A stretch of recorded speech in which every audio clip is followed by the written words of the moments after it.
मैं बात करने जा रहा हूं लेखक और फिल्मकार सत्यजीत राय द्वारा लिखी गई संस्मरण, जिसका शीर्षक है अपू के साथ 2.5 साल। दरअसल यह संस्मरण लेखक सत्यजीत राय की पहली फीचर फिल्म पथेर पांचाली को बनाते समय घटी घटनाओं और सामने आई कठिनाइयों का लिखित आलेख है, जिसमें धन के अभाव में फिल्म निर्माण संबंधी कठिनाई, पात्रों के चयन और पात्रों की आकस्मिक मृत्यु से उत्पन्न हुई समस्या और दृश्यों को उनकी स्वाभाविक और सहजता से फिल्माने के प्रति लेखक की कर्तव्य निष्ठा को बहुत ही रोचकता के साथ चित्रित किया गया है। तो चलिए दोस्तों, शुरू से इस संस्मरण को समझने की कोशिश करते हैं। लेखक की पहली फिल्म पथेर पांचाली की शूटिंग का कार्य लगभग 2.5 साल तक चला था। इस 2.5 साल के समय में रोज शूटिंग नहीं हो पाती थी, क्योंकि लेखक एक विज्ञापन कंपनी में नौकरी करते थे, इसलिए उन्हें समय और पैसे की परेशानी बनी रहती थी। पैसों की कमी के कारण ही उन्हें फिल्म की शूटिंग भी बीच बीच में रोकनी पड़ती थी। शूटिंग से पहले उन्हें अपू की भूमिका निभाने वाले 6 साल के एक लड़के की तलाश थी, जिसके लिए लेखक ने रास बिहारी एवेन्यू की एक बिल्डिंग में एक कमरा किराए पर लिया और अपू की तलाश शुरू कर दी। कलाकार के लिए अखबार में विज्ञापन भी दिया गया। बहुत से लड़के आए, लेकिन अपू की भूमिका के लिए उन्हें जिस तरह का लड़का चाहिए था वैसा एक भी नहीं था। एक दिन एक लड़का अपने गर्दन पर पाउडर लगाकर आया। लेखक को उस पर शक हुआ और फिर नाम पूछने पर उसने नाजुक आवाज में अपना नाम टिया बताया।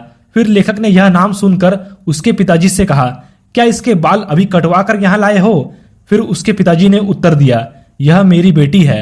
अपू की भूमिका मिलने की आशा से मैं इसके बाल कटवा कर लाया था। आखिरकार एक दिन लेखक की पत्नी की नजर पड़ोस में रहने वाले एक बालक पर पड़ी, जिसका नाम सुबीर बनर्जी था, और वही बालक आगे चलकर फिल्म में अपू की भूमिका निभाया। फिल्म के 2.5 साल तक चलने के कारण फिल्म बनाते समय जैसे जैसे समय बढ़ता था तो लेखक को डर लगने लगता था कि कहीं अपू और दुर्गा की भूमिका करने वाले बच्चे कहीं बड़े ना हो जाए। लेकिन सौभाग्य से अन्य बच्चों की तुलना में उनमें उतने परिवर्तन नहीं आए और फिल्म में अभिनय करने वाली और इंदिरा ठाकुरून की भूमिका निभाने वाली 80 साल की एक कलाकार चुन्नी बाला भी सौभाग्य से जीवित रही। फिल्म में एक दृश्य रेलगाड़ी से संबंधित था। लेखक अपू, दुर्गा और अन्य कलाकारों को लेकर कलकत्ता से 70 मील दूर पालसिड गांव में पहुंचा। वहां रेल लाइन के पास काश फूलों से भरा मैदान था। उस मैदान में शूटिंग शुरू हुई। दृश्य लंबा था, इसलिए आधे ही दृश्य की शूटिंग हो पाई थी, जिसमें पहले दिन जगधात्री पूजा और अपू के दुर्गा के पीछे दौड़ते हुए काश फूलों के वन में पहुंचने का दृश्य था। आधे दृश्य के लिए जब वे अगले सप्ताह वहां पहुंचे तो उन्होंने वहां देखा कि काश फूल गायब थे। दरअसल जानवर उन काश फूलों को खा गए थे और इस कारण फिल्म में स्वाभाविकता को बनाए रखने के लिए उस आधे दृश्य की शूटिंग अगले साल शरद ऋतु में की गई, जब दोबारा मैदान में काश फूल आ गए। अब रेलगाड़ी के दृश्यों की परेशानी थी। शॉट्स इतने थे कि एक नहीं 3-3 रेलगाड़ियों के शॉट्स लिए गए। दृश्य को सही ढंग से शूट करने के लिए पहले रेलगाड़ियों से संबंधित पूरी जानकारी एकत्रित की गई। कलाकार दल के एक सदस्य अनिल बाबू पहले से ही गाड़ी के इंजन में सवार रहते थे, ताकि दृश्य की शूटिंग के दौरान वह बॉयलर में कोयला डालते जाए और रेलगाड़ी से धुआं निकलता हुआ दिख सके। सफेद काश फूलों की पृष्ठभूमि पर काला धुआं बहुत ही अच्छा लग रहा था। उस दृश्य में 3-3 रेलगाड़ियों का प्रयोग होते हुए भी फिल्म देखने के दौरान कोई भी उसे पहचान नहीं सका। लेखक को धन के अभाव में काफी परेशानियां उठानी पड़ी थी। लेखक कहते हैं कि फिल्म में अपू और दुर्गा के एक पालतू कुत्ते का होना जरूरी था, जिसके लिए गांव के ही एक कुत्ते को चुना गया। दृश्य में कुत्ते को भात खाता हुआ दिखाया जाना था, जिसमें अपू की मां सर्वजया अपू को भात खिलाने का प्रयास कर रही होती है। अपू अपनी मां की ओर पीठ करके और अपने हाथ में छोटा सा तीर कमान लिए हुए बैठा है और खाने में उसका ध्यान नहीं है। खाते खाते ही अपू अपनी कमान से तीर छोड़ता है और खाना छोड़कर तीर वापस लेने जाता है। वहीं उसकी मां अपने बाएं हाथ में थाली और दाहिने हाथ में निवाला लेकर दौड़ती है, लेकिन उसके खेलने के लिए उतावलेपन के कारण वह उस भात को गमले में रख देती है, जिसके बाद कुत्ता द्वारा उस भात को खाने का दृश्य शुरू हुआ। लेकिन तभी शाम हो गई और इस वजह से वह शॉट नहीं लिया जा सका। उसके बाद पैसे भी खत्म हो गए, 6 महीने बाद जब फिर से वह भात वाला शॉट लेने बोडाल पहुंचे तब तक वह कुत्ता मर चुका था। इसके बाद नया कुत्ता खोजा गया और सौभाग्य से उसी रंग का एक मिलता जुलता कुत्ता मिल गया। उसके शरीर का रंग तो भूलो नाम के उस कुत्ते जैसा बादामी था ही, उसकी दुम का किनारा भी भूलो की दुम का किनारा जैसा सफेद था। अंत में फेंका हुआ भात उसने ही खाया और उस दृश्य की शूटिंग पूरी हुई। लेखक के सामने पात्रों की मृत्यु से संबंधित समस्या फिल्म के एक अन्य दृश्य में भी आई। फिल्म में एक मिठाई बेचने वाला था जिसका नाम श्रीनिवास था। उसके साथ आधे दृश्यों की शूटिंग हो चुकी थी। इसी बीच उसका देहांत हो गया। फिर वही समस्या आ खड़ी हुई कि उस दृश्य को कैसे किया जाए।